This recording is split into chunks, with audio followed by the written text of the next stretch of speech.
নাম বগুড়া চালোপাড়া ব্রিজ, যেটা বগুড়া ফতে আলী রাজুয়াল্লাহ তাআলা আনহু এর মাজারের পাশে অবস্থিত। এটা অনেকেই বগুড়া চালোপাড়া ব্রিজ নামে পরিচিত। আর এই ব্রিজটি বগুড়া সারিয়াকান্দি এবং গাবতলীর মানুষের বগুড়া শহরে একমাত্র প্রবেশদ্বার। এই রাস্তা দিয়েই মানুষ চলাফেরা করে, গাবতলী এবং সারিয়াকান্দির মানুষ। কিন্তু এই ব্রিজের যখন প্রথম ছিল তখন ব্রিজে ফাটল ধরার কারণে নতুনভাবে এই ব্রিজটি পুনর্নির্মাণের জন্য 2023 সালের প্রথম দিকে কাজটি শুরু হয়।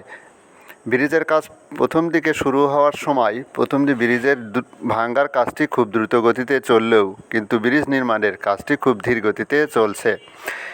এর কারণে সারিয়াকান্দি গাবতলীর মানুষের ব্যবসার প্রসারের ক্ষেত্রে, চলাফেরার ক্ষেত্রে বিঘ্নিত ঘটছে।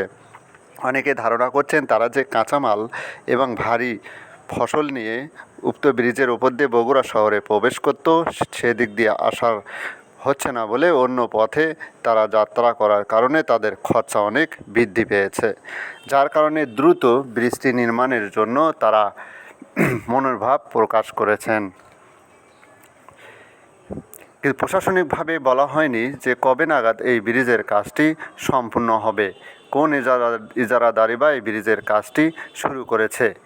কিন্তু ব্রিজের কাজ যদি দ্রুত সম্পন্ন হয় তাহলে সারিয়াকান্দি গাবতলীর মানুষের ব্যবসার প্রসারের ক্ষেত্রে, যোগাযোগের ক্ষেত্রে এক মাইল ফলক হয়ে দাঁড়াবে বলে আশা করছেন সবাই।